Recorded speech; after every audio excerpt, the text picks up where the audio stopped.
কেউ কথা রাখেনি, ভালোবাসেনি,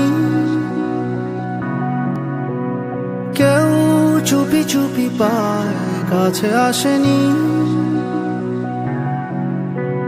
কেউ গোধূলি বেলা দুহাত বাড়িয়ে খুব আদর মেখে আর ডাকেনি, আর ডাকেনি। ঘর ছাড়া বাতাস হয়ে তোমায় ভাসাতে চায়, পালতোলা